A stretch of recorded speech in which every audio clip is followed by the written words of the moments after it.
Не особо приметный дом в Цюрихе в зеркальном переулке Шпигельгассе. Сюда в 1775 году в гости к своему приятелю, священнику и ученому Каспару Лафатеру наведывался молодой 26-летний писатель Иоганн Вольфганг Гёте. Гёте приехал в Цюрих в статусе восходящей литературной звезды. Год назад из-под его пера вышел первый настоящий мировой бестселлер «Страдания юного Вертера». Книга эта выдержала десятки изданий, мгновенно была переведена на все европейские языки, вызвала волну подражаний, которая докатилась даже до России. Первый русский бестселлер «Бедная Лиза» Карамзина был написан по мотивам юного Вертера. И вот блистательный молодой Гёте, уже вкусивший славы, появляется в доме Лафатера. Гёте спешит поделиться со своим цюрихским другом новым замыслом. Он начинает работу над историей о докторе Фаусте, враче, ученом и философе, который заключил сделку с Мефистофелем, слугою дьявола. Гёте будет писать доктора Фауста всю свою жизнь. Это грандиозное произведение, которое во многом сформировало мировоззрение современного западного человека. Но в 1775 году об этом сложно было догадаться. Гёте молод, Лафатер чуть постарше, и история Фауста для них просто одна из тем приятельских разговоров. А дальше начинается магия зеркального переулка, цюрихского зазеркалья. Спустя 1,5 века, в 1916 году, в Зеркальном переулке, в 20 метрах от дома Лафатера, поселился человек, который очень напоминал доктора Фауста. Он, правда, не был доктором, но в остальном наблюдалось удивительное сходство. Напомним, у Гёте в самом начале истории Фауст – это немолодой, одинокий, разочаровавшийся в жизни ученый-философ. Рядом с ним его единственный друг и товарищ, верный ученик Вагнер. Наш герой, появившийся на Шпигельгассе в 16 году, тоже не молод, и у него есть немало оснований для того, чтобы полностью разочароваться в жизни. И рядом с ним единственный верный друг и товарищ, его жена Надежда Константиновна. А зовут нашего героя Владимир Ильич Ленин. Они ютятся в жалкой комнатушке в квартире сапожника. Из мебели только 2 кровати, стол и 2 стула. Окна открыть невозможно, потому что под боком колбасный цех и стоит невообразимая вонь. Очень угнетает безденежье. Ленин в эмиграции уже 17 лет с одним коротким перерывом в 1905 году. Былые годы поступали деньги и на издание газеты «Искра», и от Максима Горького, богатого пролетарского писателя, и от лихих криминальных налетов эксов, которые проворачивали большевики в России. На худой конец была пенсия тещи, которую исправно выплачивало царское правительство. Но к 16 году все денежные ручейки иссякли. Искры не стало, с Горьким поссорились, эксы больше не проводились, теща умерла. Осталось не до конца проеденное наследство Надежды Константиновны и скудные гонорары за статьи и лекции, которых едва хватало на убогую комнату и дешевые обеды в рабочем клубе «Айнтрахт», а также на вечерние походы в кафе и пивные, где собиралась пестрая публика, наводнившая Цюрих в годы Первой мировой войны. Революционеры, авантюристы, дезертиры из воюющих армий, писатели и художники. Иногда все эти амплуа совмещались в каком-то одном персонаже. Таков был, например, Тристан Цара, предводитель дадаистов, молодых художников, которые нашли пристанище в кабаре «Вольтер», развеселом заведении в самом начале Шпигельгассе. Ленин бывал в кабаре «Вольтер» и даже играл с Тристаном Цара в шахматы. Владимир Ильич был человеком старомодных вкусов. Бетховен, Тургенев. Искусство дадаистов с их бессмысленными стихами, абсурдистскими перформансами, нелепыми одеяниями было для него чуждо, но он любовался энергией этих молодых людей, их готовностью разрушить до основания старое искусство и старый мир. Тристану Цара было на тот момент 20, Ленину 46. Его все называли стариком, не только шалопаи-дадаисты, но и товарищи-социалисты. Это было что-то вроде партийной клички. Да он и сам себя так называл. В январе 17 года, в финале доклада о революции 1905 года, который он читал в Народном доме, Ленин сказал: «Мы, старики, может быть, не доживем до решающих битв этой грядущей революции. Мы, старики, не доживем». Сказано было в январе 17-го. Ленин, оторванный от России, не верил в скорую победу революции. 47 лет, старик. Нет, не дожить. Он пробует собрать вокруг себя швейцарских социалистов. Вот передовой отряд мирового пролетариата. Грамотный, организованный, дисциплинированный и, главное, у каждого дома винтовка. Так устроена швейцарская армейская служба. Оружие резервисты хранят дома. Что же еще нужно? Вот винтовка, вот буржуй, вперед! Но швейцарские социалисты топчутся на месте. Весь их задор ограничивается чашкой кофе в кафе. Прошла одна встреча, другая. Как вспоминает Надежда Константиновна, на 4-ю встречу с Лениным никто из швейцарских социалистов не пришел. Пришли лишь русские и поляки. Пошутили и разошлись. Нет, не дожить до революции. Не дожить. И вдруг, как гром среди ясного неба, из России приходит известие: царь Николай II отрекся от престола. Социалист Бронский вбежал в квартиру к Ленину с криком: «В России революция!». Не поверивший своим ушам, Ленин бросился к озеру на Бельвю, где около кафе «Одеон» на стендах вывешивали свежие газеты. Как революция? Почему революция? Откуда революция? Как он мог ее проспать? Он, чью проницательность будут потом возносить до небес. Он, вскрывший механизмы, которые вращают колеса истории, прозевал свержение монархии в собственной стране.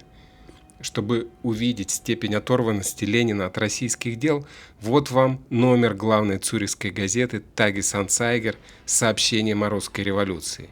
Никаких аршинных заголовков, просто маленькая заметка на второй полосе. Даже город, колыбель революции, назван неправильно. Не было уже Петербурга, был Петроград, но в Цюрихе это, похоже, мало кого интересовало. Позже Ленин блеснет проницательностью еще раз. В том же марте 17-го в своем прощальном письме к швейцарским рабочим он напишет: «Россия – крестьянская страна, одна из самых отсталых в Европе. Непосредственно в ней не может победить тотчас социализм». Кто бы мог подумать, что через полгода произойдет Октябрьский переворот, который назовут социалистической революцией, Великой Октябрьской, и не где-нибудь, а в крестьянской отсталой России. Кто ж такое мог предвидеть? 9 апреля 1917 года 3 десятка русских эмигрантов, готовых к отправке в Россию, собрались в кафе «Церинген». Здесь же подписали бумагу с правилами переезда. Первая подпись «Ленин», вторая «Фрау Ленин», тут же Инесса Арманд, Зиновьев, Карл Радек. Отсюда пошли на вокзал, погрузились в пресловутый пломбированный вагон, и поезд с Лениным отошел от перрона. С Фаустом у Гёте происходит удивительная метаморфоза. Стоит ему заключить сделку с Мефистофелем, и он превращается в хозяина жизни, повелителя стихий. На пару с Мефистофелем они распоряжаются земными недрами некоего королевства, обещают местному населению золотые горы, выигрывают битвы, осушают затопленные земли. И Ленин, как и Фауст, получит в свое распоряжение недра 1/6 части суши земного шара.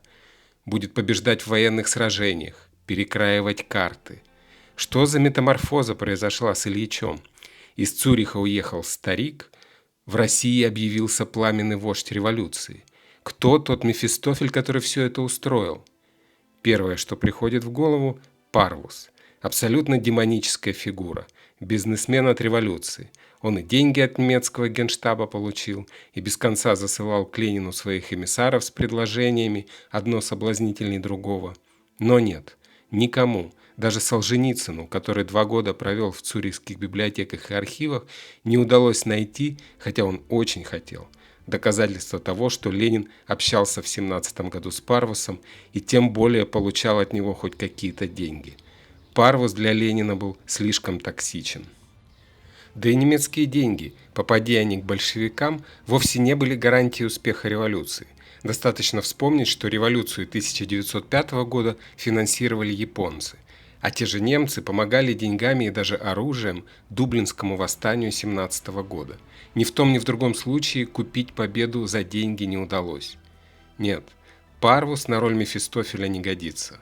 Уж очень он похож на театрального, опереточного демона. Но кто же тогда? Надежда Константиновна писала: «Последнюю зиму 16-17 года мы жили в Цюрихе. Жилось невесело, рвалась связь с Россией, не было писем, не приезжали оттуда люди. Надежда Константиновна писала: «Надежда Константиновна». Надежда Константиновна? В самом деле, где сказано, что Мефистофель должен быть непременно мужчиной и не может быть близким родственником? Стоит внимательно присмотреться к этой женщине, о которой уже написаны десятки книг и всевозможных исследований. При этом не нужно забывать, что история Октябрьской революции – это зона зыбучих песков. Очень сложно найти факты, на которые с уверенностью можно опираться. Достаточно вспомнить штурм Зимнего дворца, которого не было. Восторженную многотысячную толпу, приветствующую Ленина на Финляндском вокзале в апреле 17-го, которой тоже не было. И много еще чего не было. А что же было?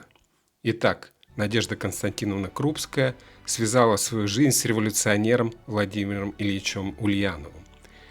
Была ему верной женой и надежным товарищем. Прошла с ним через сибирскую ссылку и годы скитаний по Европе. К 16-му году сам собой напрашивался вывод, что как революционер Владимир Ильич не состоялся. Самое ценное в созданной им партии большевиков было ее название – «большевики». На тот момент в большинстве они оказывались только один раз при расколе русских социал-демократов в 1903 году, когда при голосовании со счетом 28-22 победили меньшевиков. С тех пор борьбе с проклятыми меньшевиками Ленин уделял гораздо больше сил, чем борьбе с царизмом. Его убеждения, в частности его отношения к войне, считались маргинальными даже среди социал-демократов, и живой интерес вызывали только в немецком генеральном штабе. Это очень убедительно показала Вторая Циммервальская конференция европейских социал-демократов, когда позицию большевиков даже не внесли в итоговые документы. Наверное, после этой конференции Надежда Константиновна, как женщина умная и расчетливая, поняла, что силы времени осталось только на один решительный удар, и все нужно брать в свои руки. А все и так было в ее руках. Она одна выполняла работу целого секретариата партии большевиков, организовывала мероприятия, составляла график встреч, а главное, была чем-то вроде шифровальной машины «Энигма», так как большая часть переписки с товарищами по партии велась при помощи шифрованных посланий. Расшифровывать и зашифровывать эти послания было задачей Надежды Константиновны. То есть она имела полную возможность манипулировать Лениным, вести свою игру. До какого-то момента она этой возможностью не пользовалась, рассчитывала, что Ленин все сможет сам. Она закрывала глаза на многое, например, на роман с Инессой Арманд. Впрочем, это даже не стоило ей особых усилий. Подобные треугольники и более сложные фигуры были обычным делом среди революционеров. Так сложилось исторически. У женатого Плеханова был роман с Калантай, супруга Бакунина жила с итальянским революционером, а жена Герцена с немецким. Брак – союз двух свободных личностей, а ревность – это буржуазный пережиток. Так считалось в этой среде. Гораздо больше ее расстраивало, что Ильич отвлекается, разбрасывается по мелочам. Наверное, переломным моментом стал их отдых в горах летом 15 года в курортном местечке Зоренберг. Советские биографы предпочитали не упоминать об этой поездке, потому что как-то совершенно не вяжется это с образом аскета-революционера. В разгар войны отправляться на курорт в компании 3 женщин – Надежды Константиновны, Инессы Арманд и еще одной подруги Инессы. Остановились в гостинице «Мариенталь», которая до сих пор на месте. Там сейчас Международная школа гостиничного менеджмента. В Зоренберге о Ленине помнят. В местных газетах регулярно появляются истории о том, как Ленин купался в речке нагишом, а он имел такую привычку. И проходивший мимо член кантонального совета Люцерна погнал его из реки палкой. Речка вот она, вода в июне ледяная. Необычные инсталляции на берегу намекают на то, что раньше эта река была полноводнее, но вряд ли она была теплее. Для купания в этой реке требовалась хорошая физическая форма, которую Ленин поддерживал долгими прогулками по окрестным горам. Еще вспоминают о том, что Ленин познакомился с настоятелем местной церкви, монахом ордена капуцинов Ансельмом Нидербергером, и почти ежедневно вел с ним долгие беседы. Было бы очень интересно узнать, о чем разговаривал атеист Ленин с монахом-капуцином, но запись этих бесед, кажется, не сохранилась. Наверняка это все очень не нравилось Надежде Константиновне. Не для этого она связала свою жизнь с этим человеком, чтобы наблюдать, как сейчас, в ключевой для Европы исторический момент, он делит свое время между ней, любовницей-француженкой, монахом и оздоровительными процедурами. Надежда Константиновна, женщина-энигма, начала действовать. Прежде всего переехали из столичного Берна в промышленный Цюрих, подальше от Арманд, поближе к пролетариату. И в свой следующий летний отпуск в 16 году супруги поехали уже не на курорт, а в Медвежий угол, в пансионат Чудо-Визе в Флюмсерберге. Отправились они туда, потому что у Надежды Константиновны обострилась ее болезнь. Так, во всяком случае, было объявлено. Выбор этого места кажется странным. В этот пансионат не было даже нормальной дороги, и гостей и почту туда доставляли по горной тропе на ослах. Публика там собралась, как писала Надежда Константиновна, архиаполитичная. Супруги прожили целых 2 месяца в полном отрыве от текущих политических дел. Возможно, в этом и состоял замысел Надежды Константиновны – вырвать Ленина из привычной ему среды, из партийных дрязг, мелких интриг, бесконечных разговоров в кафе и на собраниях, сжать его как пружину и выстрелить им в Россию, накопить сил и ударить, чтобы получилось как можно громче и скандальнее. Тогда идея с пломбированным вагоном выглядит совсем иначе. Нужен был скандал. Пусть на всех углах кричат о Ленине, немецком шпионе, но по крайней мере будет звучать имя Ленина. По крайней мере все узнают о лидере небольшой полумаргинальной партии, который с 1905 года не появлялся в России. Надежда Константиновна хорошо знала своего мужа. Попав в агрессивную, враждебную ему среду, у него открывается второе дыхание, просыпается Ленин-боец, и дальше он все уже сделает сам. Ее вмешательство потребовалось потом еще один раз, в 1922 году, когда у Ленина случился первый инсульт. Стало понятно, что ему нужно искать замену, и снова пробил ее час. Она хорошо представляла себе жизнь страны после отхода мужа от дел. Есть Троцкий, идеальный соправитель, который в силу своего еврейского происхождения никогда не станет номером 1 в этой стране. А она может. Красная императрица, великая вдова. Так родилось письмо съезду, политическое завещание Ленина, из которого выходило, что Троцкий единственный, кто может стать соправителем. Имя преемника не называлось, но разве это не логично, что Надежда Константиновна, как человек лучше других, знавший вождя, может продолжить его курс? Сейчас уже доказано, что Ленин своего политического завещания не писал. Этот документ – подделка. Хотя называть его подделкой было бы не совсем правильно. За четверть века совместной жизни Надежда Константиновна научилась предугадывать мысли Ленина до того, как он успевал их озвучить. Но в итоге не сложилось. На пути возник Сталин, который оказался Надежде Константиновне не по зубам. Но это уже совсем другая история.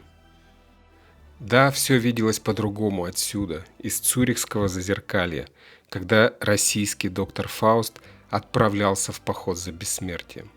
Лишь тот достоин счастья и свободы, кто каждый день идет за них на бой.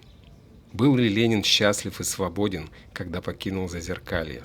Сложно сказать, но бессмертие он себе обеспечил. Бьют часы на Предигеркирхе. Кто знает, может быть, в Зеркальном переулке новый Фауст собирается в новый поход.